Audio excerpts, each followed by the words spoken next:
बीच एक और बड़ी खबर यह है कि अमेरिका ने भारत की घेराबंदी के लिए एक नई रणनीति बनाई है और अब अमेरिका शायद भारत के खिलाफ सेकेंडरी सैंक्शंस लगाने के बारे में सोच रहा है। अमेरिका ने यूरोपीय देशों से कहा है कि वो भारत पर उसी तरह के प्रतिबंध लगाए जैसे अमेरिका ने लगाए हैं। देखने में यह आग्रह लगता है, लेकिन यह एक आदेश की तरह है। अमेरिका का कहना है कि यूरोपीय देश भारत से तेल और गैस ना खरीदे क्योंकि भारत रशिया से कच्चा तेल खरीद रहा है। अमेरिका तो यह भी चाहता है कि यूरोप भी भारत पर सेकेंडरी टैरिफ लगाए। यह बयान एक ऐसे समय में आया है जब भारत ने अमेरिका के टैरिफ वाले दबाव को धुएं में उड़ा दिया है। हम झुकने को तैयार नहीं है। भारत अपने निर्यात के लिए नए बाजार की तलाश करके अमेरिकी रणनीति को फेल करने वाला है। लेकिन यह भी अमेरिका को आज समझना चाहिए कि अनेकों ऐसे यूरोपीय देश हैं जिनके साथ भारत के रिश्ते मजबूत हैं और ब्रिटेन के साथ, इंग्लैंड के साथ तो हमने फ्री ट्रेड अग्रीमेंट कर भी लिया है। इसीलिए अमेरिका यूरोपीय देशों के जरिए भारत पर दबाव बढ़ाना चाहता है। अमेरिका इस बात से भी चिढ़ा हुआ है कि भारत ने कच्चे तेल पर उसकी दोहरी नीति पूरी दुनिया को बता दी। भारत ने साफ शब्दों में बताया है कि रशिया से अमेरिका क्या क्या खरीदता है। दुनिया जान गई है कि चाइना रशिया के कच्चे तेल का सबसे बड़ा खरीदार है और यूरोप तो एक तरह से रशिया के कच्चे तेल और गैस पर ही पूरी तरह से निर्भर है। बावजूद इसके अमेरिका ने इन्हें छोड़कर भारत को टारगेट किया। अमेरिका की असली परेशानी यह है कि भारत रशिया से सस्ता तेल खरीदकर कई देशों को बेच रहा है। इसमें कुछ यूरोपीय देश भी शामिल हैं।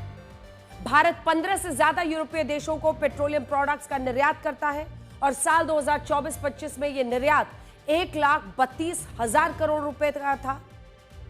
भारत से मिल रहे तेल और गैस की वजह से ही यूरोपीय देश भारत के खिलाफ नहीं देख रहे हैं और ये देश अमेरिकी टैरिफ का ना तो समर्थन कर रहे हैं और ना विरोध कर रहे हैं। अमेरिका इसी बात से चिढ़ा हुआ है।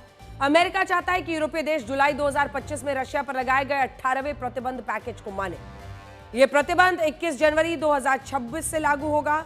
इसके तहत रशिया से किसी भी तरह के पेट्रोलियम प्रोडक्ट आयात करने की मनाही है और इसमें यह भी कहा गया है कि अगर कोई तीसरा देश रशिया से कच्चा तेल खरीद कर बेच रहा है तो उससे भी खरीदारी नहीं की जानी चाहिए। यानी यूरोपीय देशों से कहा गया है कि वो रशिया के पेट्रोलियम प्रोडक्ट्स को प्रतिबंधित करें, फिर चाहे वो किसी अन्य देश के जरिए ही उनके पास क्यों ना आ रहा हो।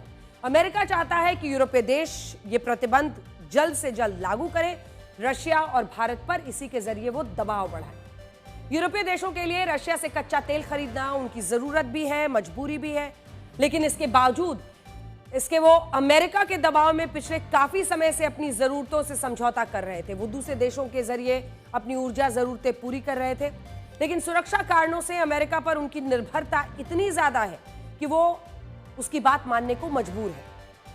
यही हाल जापान का हो रहा है। अमेरिका अब जापान पर दबाव बना रहा है। अमेरिका ने जापान पर ज्यादा से ज्यादा अमेरिकी चावल खरीदने का दबाव बनाया, लेकिन जापान ने ऐसा करने से फिलहाल मना कर दिया है। उसकी वजह यह है कि अगर अमेरिकी चावल जापान के बाजारों में आया तो जापान के किसान सड़क पर आ जाएंगे। कुछ ऐसा ही कर रहा है इस वक्त अमेरिका, जैसा वो भारत में चाहता है कि हम अपने किसानों के साथ समझौता करें और भारत झुकने को तैयार नहीं।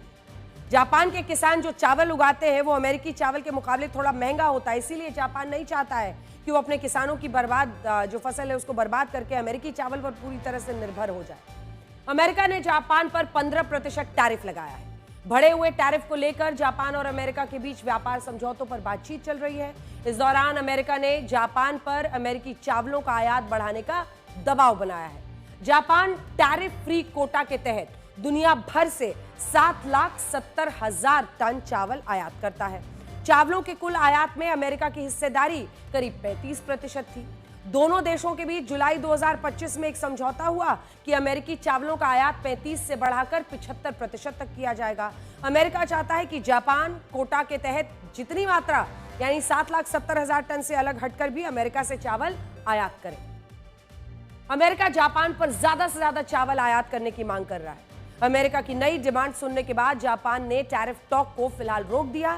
टैरिफ को लेकर अमेरिकी अधिकारियों से बातचीत करने वाले जापानी अधिकारियों की यात्रा भी फिलहाल रद्द कर दी गई है।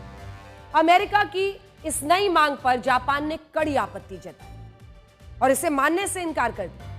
हाल फिलहाल के कुछ महीनों में जापान में स्थानीय चावल के दाम बढ़े हैं, इसीलिए अमेरिका सस्ते चावल बेचकर जापान के राइस मार्केट पर अपना दबदबा बढ़ाना चाहता है। चावल पर जापान और अमेरिका के इस विवाद का फायदा भारत को मिल सकता है।